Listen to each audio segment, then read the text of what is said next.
Não sei se vocês estão acompanhando de perto, mas na sexta-feira o banco do Silicon Valley Bank, o banco do Vale do Silício, né, declarou oficialmente falência, né? O banco, na prática, foi assumido agora, a gestão do banco foi assumida lá sob supervisão do governo dos Estados Unidos. Muito bem.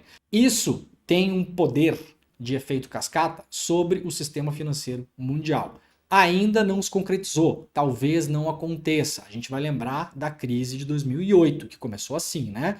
Começou com a falência de um banco, depois o outro, e aí vira um efeito cascata. Porque banco funciona basicamente na base da confiança. Pensa você, quando você coloca o seu dinheirinho ali num banco, né? Você coloca lá, você confia que o seu dinheiro está lá. E você confia que no momento que você precisar tirar esse dinheiro vai sair do caixa e vai parar na sua mão. Afinal de contas, aquele dinheiro é seu. Você está colocando na mão do banco para que o banco cuide do seu dinheiro, certo? Então você tem uma relação de confiança com o seu banco. Nada garante que você vai reaver o seu dinheiro, né? A gente tem algumas garantias, tanto no Brasil quanto nos Estados Unidos, garantias de depósito no Brasil de 250 mil reais, nos Estados Unidos 250 mil dólares. Então, se você tem dinheiro em banco, não é para todas as aplicações, mas no Brasil, por exemplo, você tem dinheiro na poupança lá, né, ou na sua conta corrente, enfim, até 250 mil reais, no banco tem um fundo garantidor que, se o banco quebrar, o Brasil garante, o Estado brasileiro, olha o Estado aí, né? O Estado brasileiro garante que você vai receber a sua grana até 250 mil reais. Nos Estados Unidos é a mesma coisa, até 250 mil dólares. Qual o problema? O problema é que esse banco do Vale do Silício, que é muito pouco conhecido por quem não acompanha a indústria, né, da inovação, assim dita, né, nos Estados Unidos, o problema desse banco é que ele não trabalha com pequenos correntistas apenas ou principalmente. Esse banco, ele é o custodiante do dinheiro de várias startups e várias empresas de tecnologia dos Estados Unidos. É um banco que trabalha com dinheiro grande, né? Tem lá os investidores que querem investir numa startup, por exemplo, é muito comum que esse dinheiro não vá para a mão da startup, não vá para a mão da empresa. Ele vai parar no Banco do Vale do Silício e em outros, mas esse é o mais famoso, né? E o maior deles lá nesse ramo do mercado, né? Então a gente não está falando apenas e principalmente de pequenos correntistas que podem ir lá e o governo vai garantir que eles vão receber até 250 mil dólares. A gente está falando de milhões e milhões e milhões e milhões de dólares que estavam investidos nesse banco. Esse banco, na quarta-feira passada, começou a dar sinais de que estava ficando sem caixa. É comum que os bancos não tenham no caixa toda a grana que nós depositamos neles, né? É bastante comum que isso aconteça, porque o banco faz o dinheiro girar e até porque nunca se espera que todos os correntistas ao mesmo tempo formem uma fila na frente do banco para retirar, para sacar o seu dinheiro. Quando isso acontece, os bancos quebram, tem uma falência dos bancos. Para quem é um pouquinho, quem não é tão novinho assim, né? Tipo eu assim, e pessoas mais velhas do que eu, né, ou da minha geração, sabe o que é corrida bancária, né? Eu nasci lá no comecinho dos anos 80, acompanhei todo o final da ditadura e o começo da redemocratização e aquelas mudanças malucas de moedas que a gente teve, Cruzeiro, Cruzado Novo, Cruzeiro Real, sei lá, teve um monte, né? Eu lembro perfeitamente de até a minha pré-adolescência lidar com vários tipos de moeda ao mesmo tempo e lidar com corridas bancárias também. O Brasil também teve isso, né? Também tivemos bancos que quebraram aqui no Brasil. Não vou lembrar de cabeça agora, mas Bamerindos, Banco Nacional, teve vários, né? Vários bancos que tiveram esse problema. Unibanco também, se eu não me engano, né? Então, o temor nos Estados Unidos é que com o derretimento desse banco, as pessoas começassem a correr para o banco para sacar o seu dinheiro, o que de fato começou a acontecer, porque os próprios investidores que estavam investindo em startups, tem até uma entrevista que foi dada à CNN ou à ABC nos Estados Unidos agora, eu vi agora de manhã, só não vou colocar no ar aqui, porque senão o YouTube vai derrubar o nosso vídeo, tá?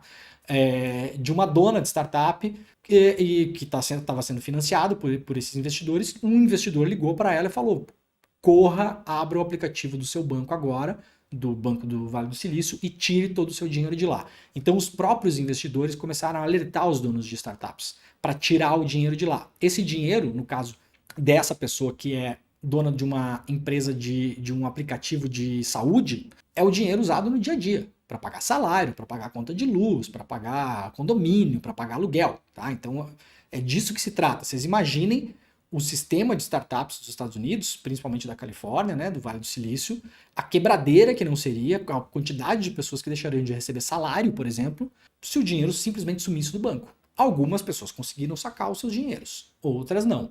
O governo americano correu para salvar o banco e tomou uma atitude inédita.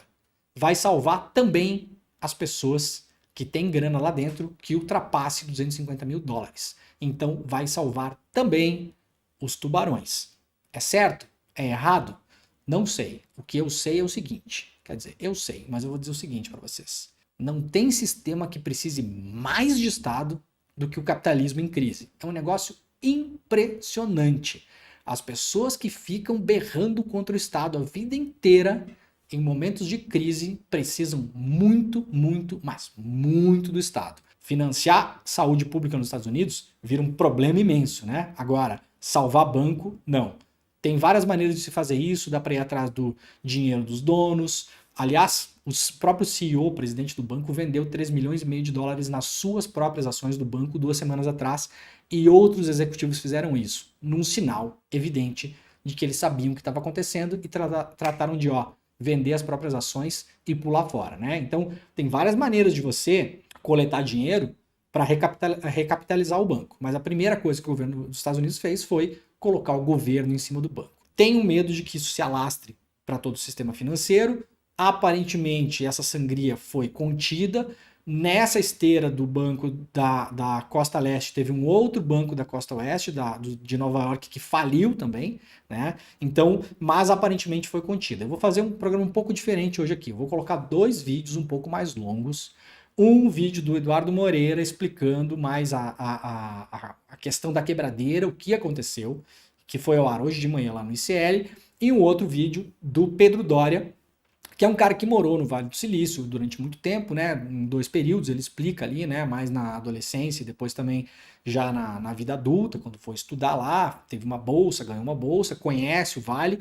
Os dois explicam essa treta toda e eu achei legal a gente repercutir aqui a explicação deles, porque, primeiro, eles explicam muito melhor do que eu, né? Segundo, a gente ouvindo juntos a fala deles, a gente pode depois refletir sobre o que aconteceu e fazer esse debate aqui.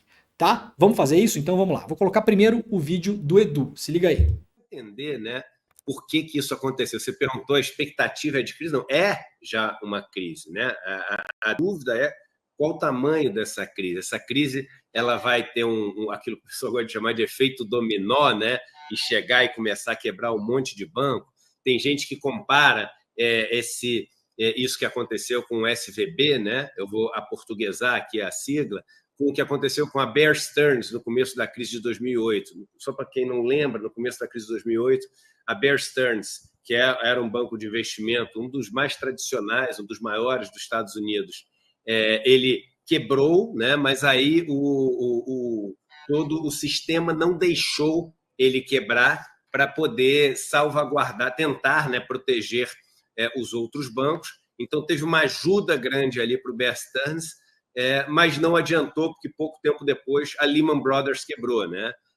Que foi ali uma falência que nunca ninguém esperaria. As agências de crédito davam uma nota altíssima, ou seja, atribuíam um risco muito pequeno para a Lehman Brothers ali na crise de 2008, quando aquilo aconteceu. E aí eles falaram, olha, não vamos mais ajudar, né? E não ajudaram a Lehman Brothers, e aí a gente teve aquele, enfim, enorme efeito cascata e acabou atingindo todo mundo. O que aconteceu, Elô, que é interessante a gente notar, é que o cenário, por conta da Covid, ele mudou para um extremo para um lado, e aí depois deu um cavalo de pau e mudou para um extremo para o outro, numa velocidade inédita na história, né?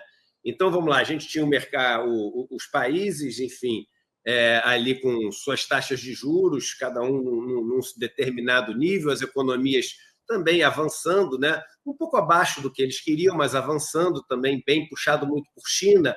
A grande questão era aquela confusão entre China e Estados Unidos, aquela guerra comercial, né, que começa a ficar muito forte com o Trump, né? E aí vem a Covid. Quando vem a Covid, o mundo para. Quando o mundo para, né, para poder fazer com que as empresas não quebrassem, o que os governos fazem? Eles diminuem muito o custo do dinheiro. Então, eles falam assim, olha, se você tem dívida, né, eu vou fazer com que sua dívida custe pouco, porque você não está ganhando dinheiro em lugar nenhum, então eu vou baixar esse custo para você.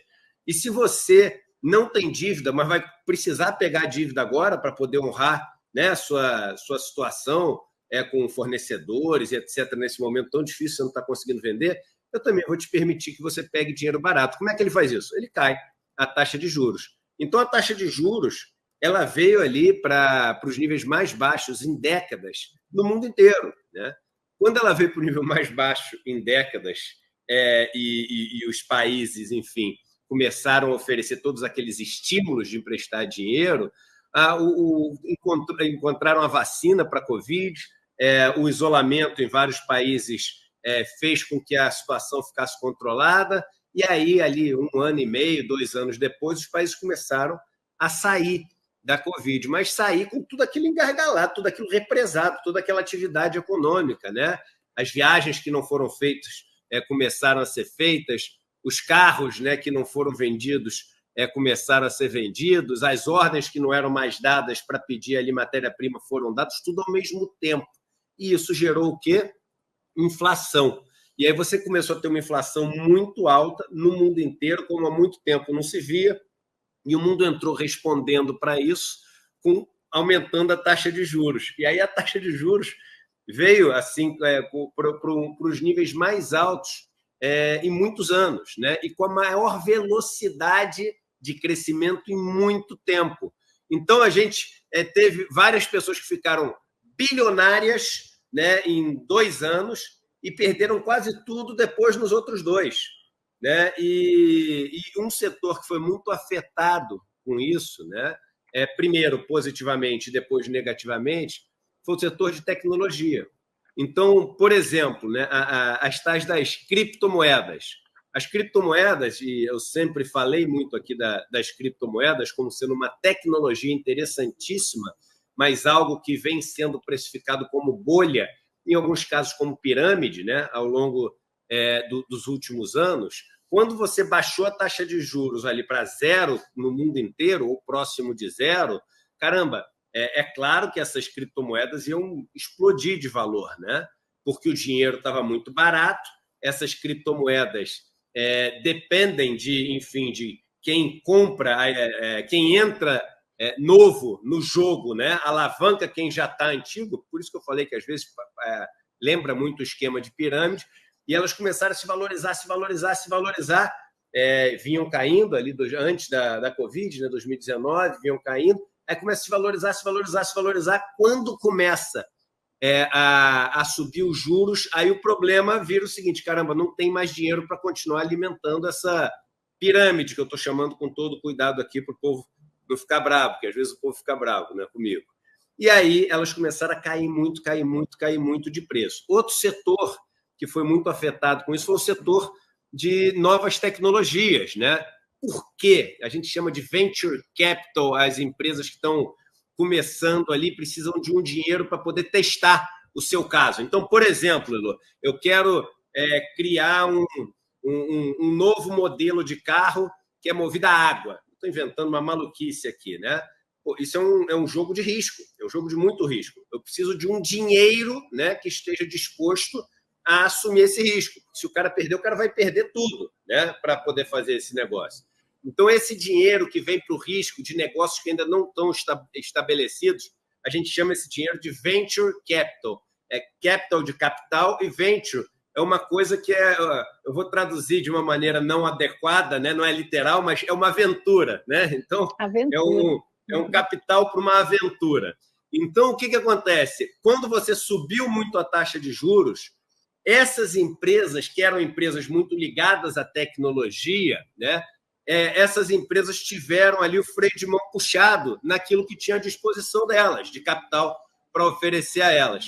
Quando isso aconteceu, né, essas empresas elas começaram, enfim, a ter que se readaptar a essa nova situação. A dívida delas não diminui, esse que é o grande problema, né? O que você tem à sua disposição para poder financiar o teu negócio é cortado, mas o que você deve para os teus fornecedores, o que você deve para todo mundo, enfim, você tem que continuar pagando. Então, o pessoal não tem culpa, né? Eles te emprestaram dinheiro, eles têm que receber de volta. E essas empresas começaram a ficar mais secas ali de liquidez. Esse banco, Silicon Valley Bank, o SVB, esse banco ali a gente fala da Califórnia, mas é um banco que tem, enfim, ali filiais no mundo inteiro. Ele começou a sofrer principalmente por esses dois motivos.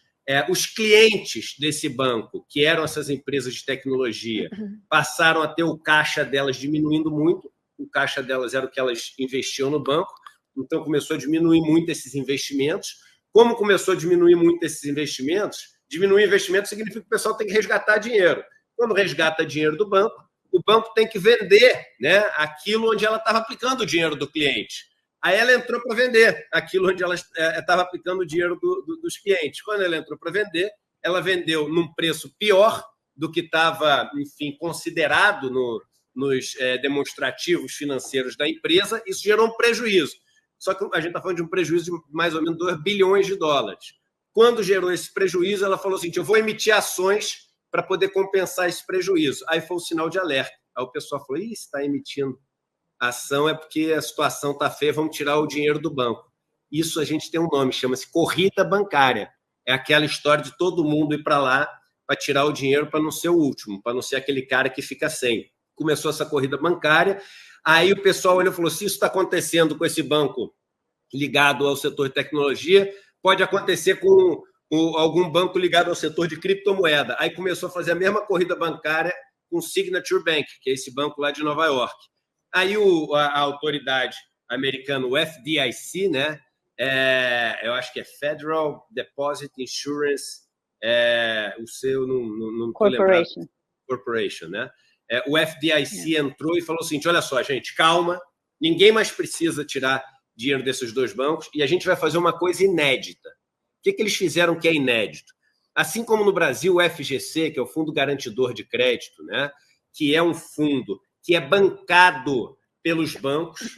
Então, é um fundo, todo banco, quando você faz um depósito lá, o banco é obrigado a fazer é bem pequenininho, um valor muito pequenininho. Ele pega e faz um seguro para esse teu depósito nesse fundo garantidor de crédito. É como uma seguradora dos depósitos aqui no Brasil.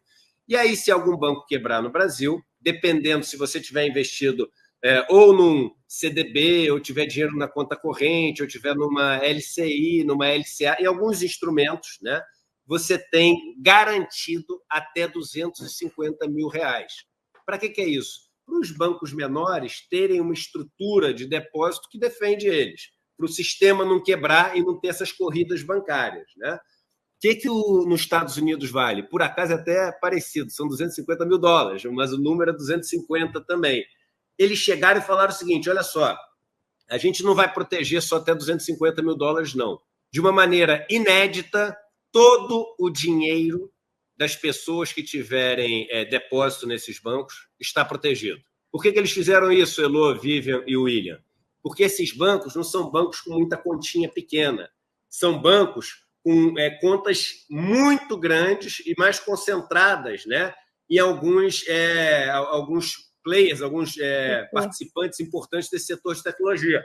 Se ele chegasse para 100 dessas empresas que têm 200 milhões, 300 milhões investidos lá, né? E são empresas que, enfim, são ligadas ao setor de tecnologia, ao setor de criptomoedas, etc., e falasse, está aqui de volta só 250 mil, isso ia dar um prejuízo gigante para essas empresas, e aí ia ter um efeito dominó para todo o setor de tecnologia. E aí a consequência ia ser enorme.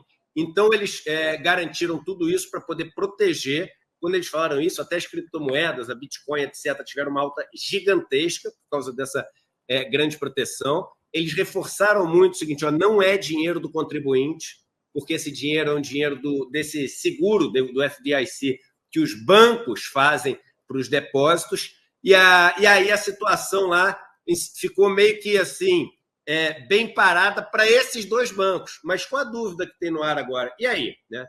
Vai ter um próximo? Não vai ter um próximo? Porque, enfim, o custo da dívida, né, o custo dos empréstimos ainda está muito grande, porque a taxa de juros subiu muito, e o Fed está dizendo que vai continuar subindo a taxa de juros. A expectativa até anteontem era que ele continuasse subindo. Aí depois agora disso, já está na dúvida. Depois disso que aconteceu, eles falaram, provavelmente o Fed vai mudar isso. Talvez ele prefira até ficar com um pouco de inflação durante um tempo, mas não deixar o sistema todo quebrar. Quando lá fora eles param de subir juros, os Estados Unidos é a referência. Imagina que é o seguinte, os Estados Unidos é o fundo do mar, né? Os Estados Unidos é ali o fundo do mar. Aí todos os outros países, né, têm ali a sua taxa de juros usando a base dos Estados Unidos, a taxa dos Estados Unidos como base, né? Então, quando sobe o fundo do mar, o nível do mar sobe em todos os outros lugares, né? Quando desce o fundo do mar, o nível do mar desce em todos os lugares. Isso, obviamente, é uma alegoria. Tem lugares que acabam tendo taxa de juros mais baixa que os Estados Unidos, né? Ou seja, não dá para imaginar a água abaixo do fundo do mar, mas só como uma alegoria que é a referência. Tudo está meio que vinculado ali à taxa de juros americana. Com essa expectativa da taxa de juros americana ser menor para frente, o mundo inteiro, né, também passa a ter uma expectativa de taxa de juros de alguma maneira menor para frente. Com o mercado corporativo, que é esse mercado de empréstimo para empresas, assim, passando esse perrengue nos Estados Unidos, o mundo inteiro fica preocupado se vai ter dinheiro para as empresas. E isso também faz com que os bancos centrais comecem a pensar em cair a taxa de juros ou não subir tanto para proteger as suas empresas. Então, ontem, por exemplo, você pegou a taxa de 10 anos, né, que é a taxa ali no Tesouro Direto, se você entrar, dos títulos pré-fixados, que vencem ali em 2033, mais ou menos. Um dia antes, elas estavam negociando ali a 13,40%, a 13,50%. Ontem estavam negociando abaixo de 13%. Né? Então, é uma queda bem relevante. A gente está falando de quase 0,5% abaixo de onde estava antes. E isso, obviamente, vem de um motivo muito ruim, ou seja, de uma preocupação enorme com essa situação das empresas, né, no mundo e dos balanços dos bancos e etc. Mas volta a dizer, é uma coisa ruim, o motivo é ruim, mas pode ter um impacto positivo no Brasil, que é fazer o Banco Central finalmente, né? Agora ele tem a melhor desculpa que ele precisava ter para começar a cair os juros aqui no Brasil, que era algo... Muito bem, pessoal. Tá aí a explicação do Edu. O Edu fez essa explicação hoje de manhã lá no ICL. Eu vou sugerir mais duas explicações para vocês que, de novo, tá acontecendo agora, tá? E a gente também vai ouvir as avaliações e somar as coisas e colocar nossa própria visão de mundo sobre isso, né? É claro que a gente pode falar também que essa crise faz parte da própria essência do capitalismo. São as crises cíclicas do capitalismo que, pela própria característica do sistema, elas acontecem, elas têm que acontecer, né? E muitas vezes são benéficas, na maior parte das vezes, inclusive para o próprio sistema. Por exemplo, vou dar um exemplo para vocês, tá? A filial na Grã-Bretanha do Banco do Vale do Silício, ela foi comprada, tá? Pelo HSBC, né? O banco HSBC, por 1 libra, tá? Acaba de ser comprado. Lembram que isso aconteceu em 2008 também, né? Se eu não me engano, foi o Lehman Brothers, né? Que acabou sendo vendido por $1, né? É claro que essa venda de $1 você compra junto às dívidas do banco, mas a gente viu que o Estado corre para salvar também. Por enquanto, como falou o Edu, o governo americano quis deixar claro que não é dinheiro do contribuinte, né? Esse fundo garantidor de crédito, porque é um dinheiro que os próprios bancos colocam à parte para salvar outros bancos em caso de emergência como essa, né? Mas vou deixar a pergunta no ar, tá? Esse dinheiro é de quem? Esse dinheiro também não é do contribuinte? Né? Se você coloca $100 num banco e ele é obrigado por lei a separar $1, $2, eu não sei qual é a taxa lá, para colocar num fundo de reserva, um fundo de emergência, esse dinheiro também não é do banco, né? Esse dinheiro, no fim das contas, vou divergir um pouco do Edu aqui, é das pessoas também, né? Ele só está carimbado de outra maneira e está em outro lugar. Mas esse dinheiro sai da economia americana também, nesse caso, como sairia da brasileira, né? Então, tem essa explicação do Edu.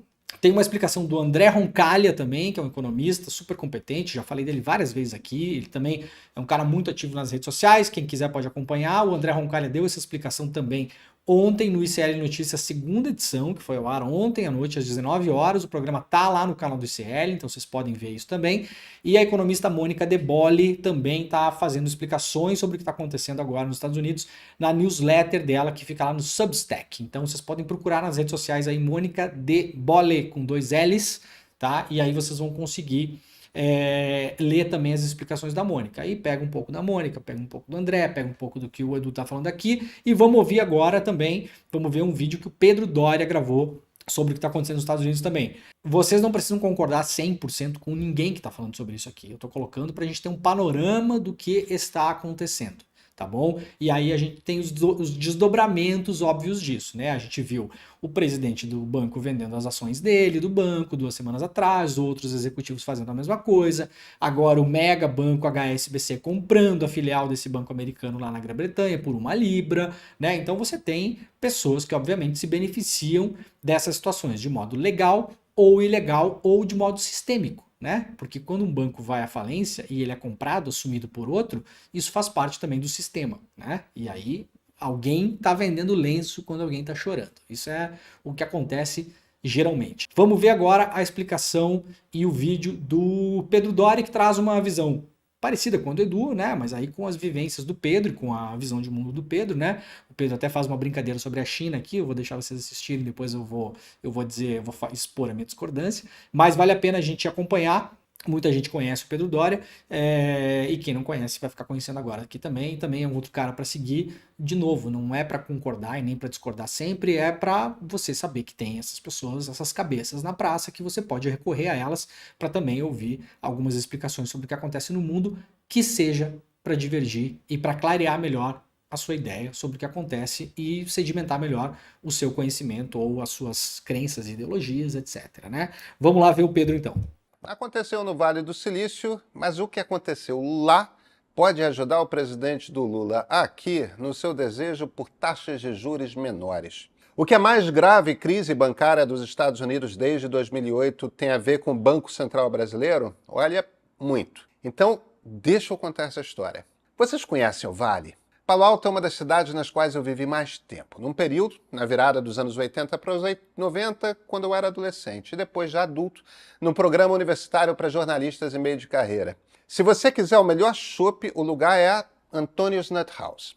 A caminhada imbatível é para o Dish, a grande antena parabólica no alto do morro. A melhor livraria é a do campus da Universidade de Stanford, embora, se você quiser charme mesmo, aí pega o trem de 40 minutos para São Francisco e no pé de Chinatown fica City Lights, que Jack Kerouac e os Beats frequentavam. O ponto fundamental aqui é o seguinte: as cidadezinhas do Vale, Palo Alto, Mountain View, Menlo Park, Cupertino, elas são cidadezinhas mesmo.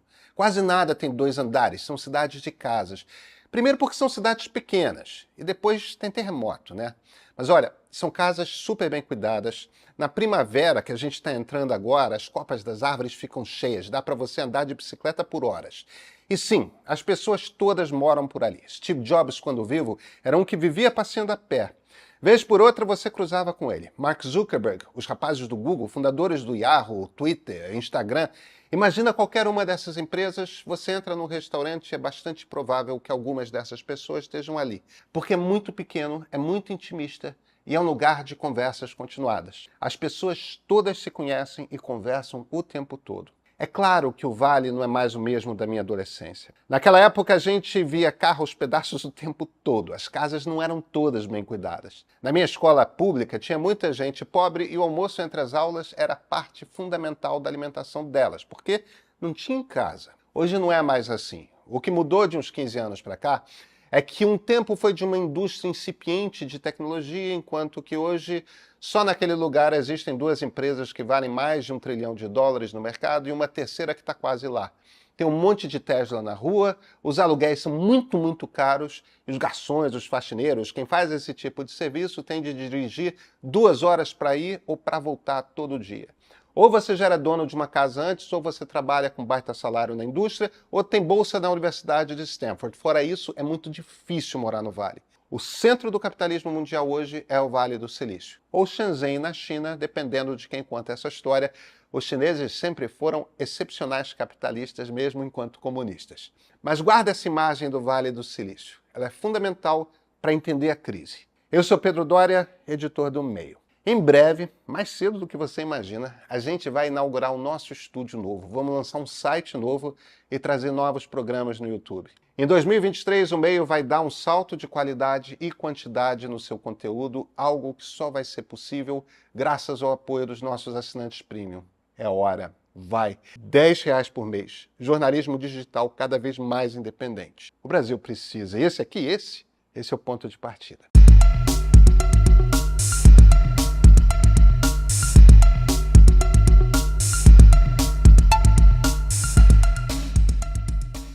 O Silicon Valley Bank, o Banco do Vale do Silício, tem 40 anos de idade. Foi ele que quebrou no final da semana passada. Os caras foram construindo o banco aos poucos, com serviços muito orientados à indústria de startups. Sabe, uma startup é um tipo muito particular de empresa. A maioria dos bancos, eles não sabem trabalhar com elas. Primeiro porque uma startup raramente gera lucro. O que faz habitualmente é produzir prejuízo atrás de prejuízo todo mês. Sua lógica não é de uma loja que abre na esquina. Mais importante para uma startup é crescer, é atingir mercados cada vez maiores. A Amazon, por exemplo, deu prejuízo por 20 anos até que se tornou a maior varejista americana, percebe? O Instagram, o Facebook, eles deram prejuízo, olha, por anos. Aí existe essa situação louca que são empresas avaliadas em cada vez mais que, no entanto, dão prejuízo. Como que você avalia o crédito de uma companhia dessas? Porque no início a empresa precisa de crédito e não tem muito colateral. O Banco do Vale do Silício se especializou em fazer isso. Depois, essas empresas precisam guardar uma quantidade imensa de dinheiro que vão recebendo a cada rodada de investimento. É dinheiro para pagar funcionários, pagar maquinário, marketing, serviços que as permitam crescer. Mas, de novo, não é uma empresa comum. É uma empresa que tem muito dinheiro no banco e todo mês gasta um pouquinho. Esse banco se especializou em servir a comunidade do Vale enquanto produzia uma quantidade imensa de valor em empresas jovens cada vez mais poderosas. Se tudo der muito certo, a empresinha vai virar um Google. Se der certinho, vai virar uma empresa grande e sustentável que cresce a passos largos e leva a digitalização para mais um setor da economia. Se tudo der errado, sai de lá um grupo de executivos e engenheiros que gastaram dinheiro antes de conseguir tornar a empresa lucrativa. Ao fazer isso, ganharam muita experiência e possivelmente conseguirão novos investimentos em novas startups. Sim, gente que fracassa no Vale costuma conseguir investimentos para tentar de novo. Basta ter outra boa ideia. É a cultura empresarial de lá, a experiência conta. Então, mesmo o cliente que quebra no Banco do Vale do Silício pode ser um cliente grande daqui a alguns anos. Pois é, mas vocês lembram que são 5 ou 6 cidadezinhas pequenas nas quais todo mundo se esbarra na rua, os executivos e os engenheiros, os acionistas e os investidores, todo mundo se conhece, todo mundo se frequenta, todo mundo tem os filhos nas mesmas escolas. Em toda a região, entre públicas e privadas, devem ser umas 10 escolas secundárias, por exemplo. Tem bairro em São Paulo com mais do que isso. E sim, escola pública lá é normal. Os filhos de Steve Jobs estudavam numa. O SVB se especializou em ser o banco dessa turma porque entendia essa turma, conhecia essa turma, desde antes de eles virarem os mestres do universo. Isso quer dizer que quando o Vale cresceu e virou gigante, o banco continuou sendo o principal a atender startups. É aí que entra o Banco Central americano. Desde a crise de 2008, o Fed vem mantendo lá embaixo a taxa de juros da economia. No período da Covid, levou a taxa a zero. Ficou assim por 2 anos. Aí veio a inflação e o Fed começou a puxar para cima o juro da economia e puxar bastante para cima, rápido. Pois é, o Banco do Vale do Silício tinha uma quantidade grande de títulos do Tesouro Americano a juro zero. Você pode vender esse título para o Tesouro de volta na data de vencimento dele, mas isso leva anos. Ou pode vender para algum comprador antes, só que aí o cara vai pagar menos. Esses títulos juro zero hoje no mercado só são comprados com um corte grande no valor de face. E o banco na semana passada se viu sem caixa, precisou vender. Porque vejam, um banco recebe o nosso dinheiro, mas ele não guarda esse dinheiro num cofre grande. Ele faz investimentos, ele empresta para outros. Ele precisa ter em caixa dinheiro suficiente para tocar o seu dia a dia, mas não precisa ter todo o dinheiro assim à mão. Nenhum banco tem. Quando um banco começa a vender títulos que comprou para investir tomando um prejuízo grande, o que as pessoas entendem? Que o banco está instável, está com menos dinheiro em caixa do que deveria.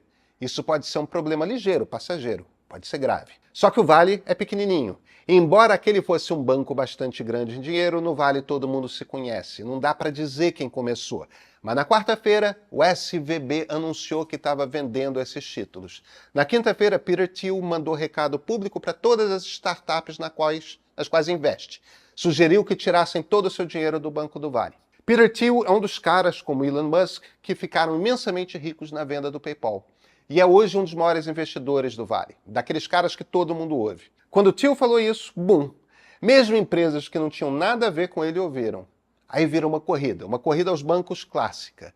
Ninguém quer ser a pessoa a não ter tirado todo o seu dinheiro do banco na hora em que ele ficar insolvente. E o Banco do Vale do Silício ficou insolvente. Num lugar em que todo mundo se conhece, uma corrida ao banco acontece num estalo de dedos. Quando chegou a sexta-feira, o SVB já estava quebrado. E aí é aquele problema, né? Contágio. As pessoas começam a ficar preocupadas, começam a olhar para outros bancos em situação similar.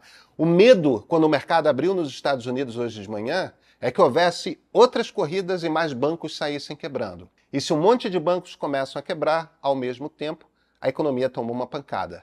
Se a economia é americana, a economia do mundo embarca junto. Podia ter acontecido. Não aconteceu. O Banco Central americano e o governo americano, os dois cobriram juntos a conta. E o que isso tudo tem a ver com os juros brasileiros? Bem, um dos problemas que o Banco Central tem aqui no Brasil é que os juros lá nos Estados Unidos vêm subindo muito. Muito bem, rapaziada. Eu cortei a parte final sobre a explicação sobre os juros brasileiros porque o Edu já tinha dado. Gente, por que eu acho importante essa explicação do Pedro, tá? Não precisa concordar com ele sobre tudo que ele falou, né? Porque explica muito bem que uma economia muito rica fica concentrada num espaço geográfico muito pequeno. E isso era um perigo na semana passada, de fato. E vocês vejam como a coisa se desenrolou, tá? Quando vê, todo mundo que conta nessas micro cidadezinhas da Califórnia já tá sabendo que o banco tá ficando sem caixa. Isso aí na quarta-feira. Demorou 48 horas para o banco anunciar que estava quebrando. Foi muito rápido. E notem o que ele falou aqui, que é uma informação interessante, que pouca gente está trazendo, que o Peter Thiel, que foi um dos fundadores do PayPal, que é um dos caras que mais investem nos Estados Unidos, essa grana, nessas startups, tá? Não estou aqui fazendo, por enquanto, juízo de valor do Peter Thiel e nem da maneira como essas startups funcionam nos Estados Unidos, tá? Eu tô contando como a coisa aconteceu. Foi o próprio Peter Thiel que ligou para algumas das pessoas nas quais ele estava investindo e mandou tirar o dinheiro do banco. Então, essa crise, como é uma crise de confiança também, ela foi gerada também pelos investidores capitalistas. Isso que eu achei muito interessante. Como eu falei antes, eu não posso colocar o vídeo no ar aqui, mas hoje de manhã eu vi uma entrevista de uma dona de uma startup que recebeu grana de um investidor nos Estados Unidos e que foi dar uma entrevista para um canal de televisão americano dizendo que o investidor dela também ligou para ela. Primeiro mandou um e-mail críptico, ela não entendeu muito bem o que era o e-mail, ela estava no meio de uma reunião, depois ela ligou para o investidor e o investidor falou: você tira o dinheiro do banco agora. Então, vamos lá. Essa crise também, a gasolina do fogo, também, e talvez principalmente em termos da confiança dessa comunidade, foi gerada pelos próprios investidores. Os próprios investidores que poderiam ter contido o pânico, poderiam ter, junto com o governo americano, entender qual seria a solução do próprio governo, eles colocaram gasolina no fogo para que o banco quebrasse. Tá? Então é isso que eu queria que vocês entendessem aqui na explicação do Pedro Doria. Foi o único cara que trouxe isso, por isso que eu trouxe isso aqui. Tá?